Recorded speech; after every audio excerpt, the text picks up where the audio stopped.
রমজান মাস আর আমরা গৃহিণীরা চিন্তা করতে থাকি যে ইফতারিতে কি ঝটপট তৈরি করা যায়। হ্যাঁ, আজকের রেসিপিটি বা আজকের করা ভিডিওটি আপনার জন্য। আসসালামু আলাইকুম। রমজানে ঝটপট কিছু ইফতারির রেসিপি আপনাদের সঙ্গে শেয়ার করব। তো দ্বিতীয় রমজানে আজকে আমি আপনাদের সঙ্গে যে রেসিপিটি শেয়ার করছি, এই রেসিপিটি তৈরি করতে ঠিক তেমন একটা সময় লাগে না। ঝটপট বানিয়ে নিতে পারেন।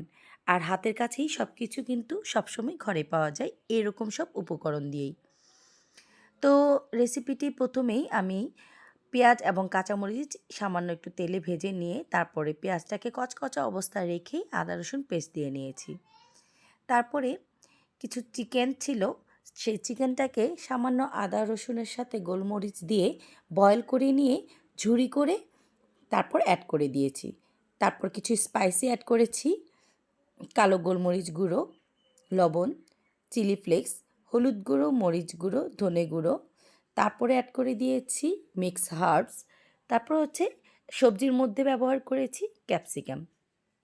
আপনি এখানে চাইলে গাজরও অ্যাড করতে পারেন বা বাঁধাকপিও অ্যাড করতে পারেন। তারপর অ্যাড করে দিয়েছি ম্যাশ করা পটেটো। আলুটাকে সিদ্ধ করে ভালো করে তারপরে ভাতেই ভালো করে ম্যাশ করে নিয়েছি। এই আলু আর এই চিকেনের পুরটা দিয়ে আপনি কিন্তু ২-৩ রকমের আইটেম তৈরি করতে পারবেন চাইলে। বেশি করে বানিয়ে নিয়ে বিভিন্ন শেইপে বিভিন্ন পদ্ধতিতে ২-৩ ধরনের ইফতারি আইটেম আপনি ঝটপট তৈরি করে নিতে পারেন। অ্যাড করে দিয়েছি টমেটো সস আর একটু হাফ চামচেরও কম দিয়েছি একটু চিনি আর হচ্ছে চিলি সস। সব কিছু ভালো করে মাখিয়ে নিয়ে কিন্তু এই পুরটা একদম রেডি করে নিয়েছি। তো পুরটাকে তৈরি করে নিয়ে এবার এটাকে ভালো করে সব কিছু মাখিয়ে একটা প্লেটে তুলে নেব।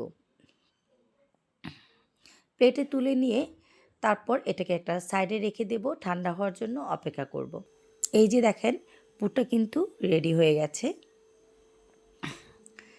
এবার এই আমি আজকে ঝটপট তৈরি করব বলেই এই যে রোল শিটের যে শিটগুলো থাকে সেখান থেকে এইভাবে ঠিক স্লাইস করে কেটে নিয়েছি। তারপর দুটো স্লাইস এভাবে বিছিয়ে নিয়েছি। ঝটপট করার জন্যই কিন্তু এই পদ্ধতিটা। আর এই ধরনের রোল শিটগুলো আপনি পেয়ে যাবেন যে কোনো সুপার শপে। আর আপনি যদি চান যে ঘরেই তৈরি করে নেবেন, তাহলে ময়দা দিয়ে কীভাবে স্প্রিং রোল শিট তৈরি করা যায় তার একটা ভিডিও রয়েছে আমার ইউটিউব চ্যানেল লিপিস লাভলি কিচেনে। আপনারা চাইলে সেখান থেকেও দেখে আসতে পারেন। সেখানেও অনেক অনেক মজার রেসিপি রয়েছে। আশা করছি আপনাদের কাছে সেই রেসিপিগুলোও অনেক ভালো লাগবে। এই পর্যন্ত যারা ভিডিওটা দেখেছেন তাদেরকে অনুরোধ করব প্লিজ আমার ইউটিউব পেজটিকে সাবস্ক্রাইব করে পাশে থাকা বেল আইকনে ক্লিক করে রাখুন, যাতে করে নতুন কোনো ভিডিও আপলোড করলে সবার আগে আপনার কাছে নোটিফিকেশান চলে আসে। আর যারা কিনা সাবস্ক্রাইব করে ফেলেছেন তাদেরকে অসংখ্য ধন্যবাদ। প্লিজ ভিডিওটিতে লাইক কমেন্ট করে পাশে থাকুন, সে কামনাই করছি। আর আপনারা কে কোথা থেকে আজকের করা ভিডিওটি দেখছেন প্লিজ আমাকে কমেন্টস করে জানাবেন কেমন লেগেছে আমার আজকের করা এই ঝটপট ইফতারি রেসিপিটি। তো আমি এটাকে নাম দিয়েছি পাঁপড়ের মতো করে। যখন এটাকে ভেজে নিয়েছি মচমচে ছিল অনেক। তো এটাকে রোল শিট দিয়ে যখন তৈরি করেছি তাহলে আমি চিকেন রোল পাঁপড় বলেই আমি এটাকে নাম দিয়েছি। তো আপনারা কে কী নামে এটাকে ডাকেন আমি জানি না। তো কিন্তু এটা খেতে সত্যি অনেক মজার। বাচ্চারা তো খুব পছন্দ করে। আর বাচ্চারা সাধারণত চিকেনের যে কোনো আইটেম হলেই কিন্তু তারা সেটা খেতে খুবই এনজয় করে।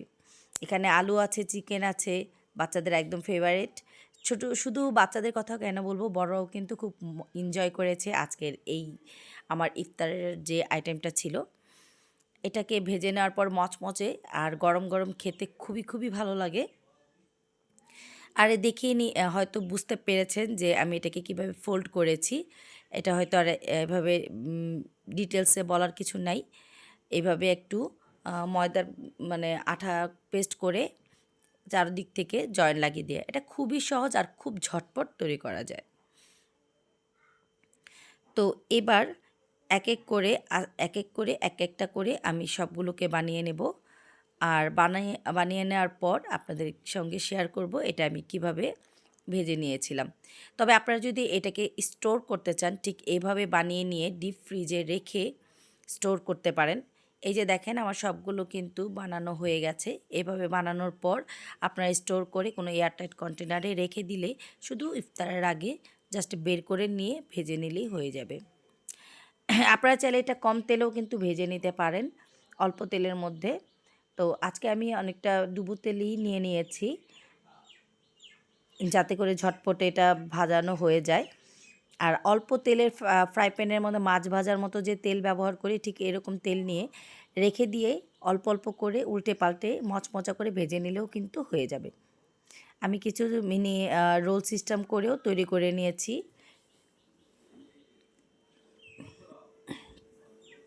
উল্টে পাল্টে একদম লালচে কালার হয়ে আসলে কিন্তু এই পাঁপড়গুলো ভাজা হয়ে যাবে। তো এই রমজানে সবার কাছে দোয়া কামনা রইল, সবাই আমার এবং আমার পরিবারের জন্য দোয়া করবেন। আমিও আপনার পরিবারের জন্য সকলের জন্য দোয়া করব, এটাই হচ্ছে আমাদের মুসলিমদের কামনা থাকে। তো এই যে দেখেন ভাজা হয়ে গেছে, কেমন লাগলো সবাই কমেন্টস করে জানাবেন। আল্লাহ হাফেজ।